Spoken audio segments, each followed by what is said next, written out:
आज का टॉपिक हमारा बहुत ज़्यादा इम्पोर्टेंट होने वाला है और ये एक ऐसा एजुकेशनल अपडेट है जिसके बाद आपको ये मालूम हो जाएगा कि ग्रुप 4 और जेएल के रिजल्ट में ताख़ीर क्यों हो रही और इस वक्त हमारे तेलंगाना पब्लिक सर्विस कमीशन का क्या हाल है और कैसा उसका कामकाज होता। बहुत कुछ आज के वीडियो में आप लोग जानने वाले हैं और इस वीडियो को देखने के बाद आपको बहुत ज़्यादा डिटेल में पता चल जाएगा कि आखिर मसला क्या है और रिजल्ट्स में ताखीर क्यों हो रही। तो सबसे पहली बात तो यह है कि 2 दिन पहले मैं एक वीडियो अपलोड करा था, उसमें तेलंगाना पब्लिक सर्विस कमीशन के एक टेक्निकल इशू का जिक्र किया था।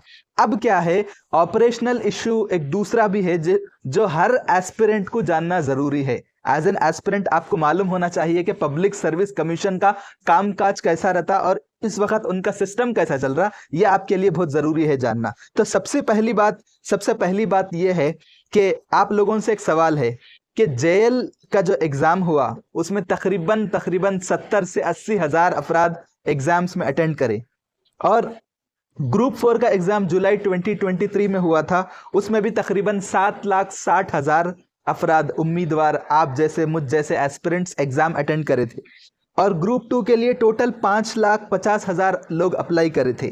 सेम ग्रुप 3 के लिए भी 5 लाख से ज्यादा लोग अप्लाई करे।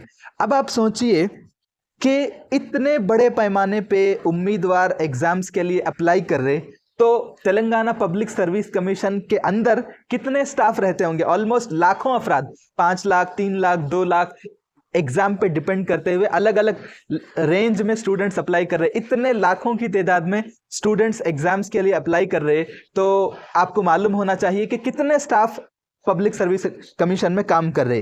तो आप देखिए ये स्टाफ क्या करते हैं, मैं आपको बताता हूँ। एप्लीकेशंस लेते, ठीक है, एप्लीकेशन मतलब उसको प्रोसेस करते, एग्जाम सेंटर्स को आइडेंटिफाई करना, एग्जाम लिखने वाले स्टूडेंट्स को सेंटर अलॉट करना, प्रिलिमिनरी की एग्जाम होने के बाद स्मूथ प्रोसेस के बाद प्रिलिमिनरी की इशू करना, फिर फाइनल की इशू करना, सबसे बड़ी बात पेपर्स को चेक करना और उसके बाद 1:2 के हिसाब से कैंडिडेट्स को जो है बुलाना, फिर डॉक्यूमेंट वेरिफिकेशन रहता, फिर बीच में कुछ लीगल इशू आए तो उनको डील करना, इसके बाद फाइनल सिलेक्शन होता, फिर कॉन्फिडेंशियल सेक्शन रहता। कॉन्फिडेंशियल सेक्शन मतलब अब आपको मालूम है कौन सा भी एग्जाम होता तो एग्जाम्स के लिए जो क्वेश्चन पेपर बनता उसके 5 से 6 मॉडल बनते, मतलब एक क्वेश्चन पेपर नहीं बनता, फाइनली 5 से 6 क्वेश्चन पेपर बनते।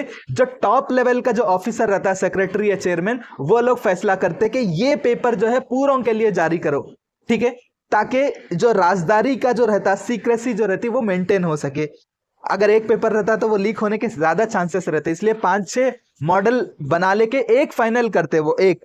तो बहरहाल ये सारी चीजों को डील करने के लिए पब्लिक सर्विस कमीशन के एम्प्लॉयज की तादाद कितनी होनी चाहिए, मैं आपको बताता हूं। तेलंगाना पब्लिक सर्विस कमीशन इससे पहले ये बोला था, रिपोर्ट दिया था गवर्नमेंट को कि हम लोगों को टोटल 341 एम्प्लॉयज की जरूरत है। इतने चीजों से डील करने के लिए, इतने लाखों स्टूडेंट्स के मामलों को डील करने के लिए, उनके एग्जाम से रिलेटेड इतने सारे मामलों को करने के लिए 341 एम्प्लॉयज की जरूरत है। लेकिन एक्चुअल इनके एम्प्लॉयज कितने थे? साल 2014 में तेलंगाना बना था तो उस वक्त इनकी तादाद 127 थी, ठीक है। जब 127 एम्प्लॉयज के साथ तेलंगाना पब्लिक सर्विस कमीशन बना था, पहले की गवर्नमेंट ये बोलती थी कि हम 2 साल में 1 लाख जॉब्स को फिल कर देंगे, इतने लाख जॉब्स को फिल कर देंगे, लेकिन उनके एम्प्लॉयज की तादाद कितनी है? 127 है।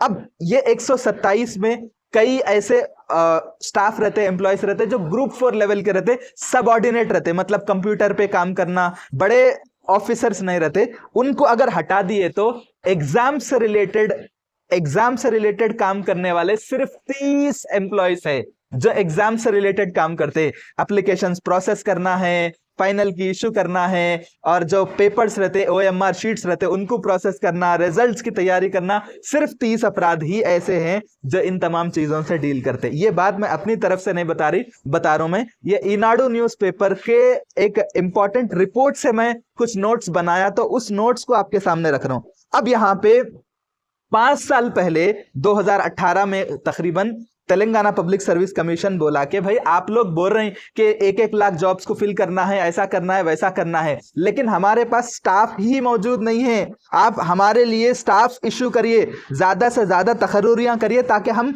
ये काम स्मूथ तरीके से कर सके।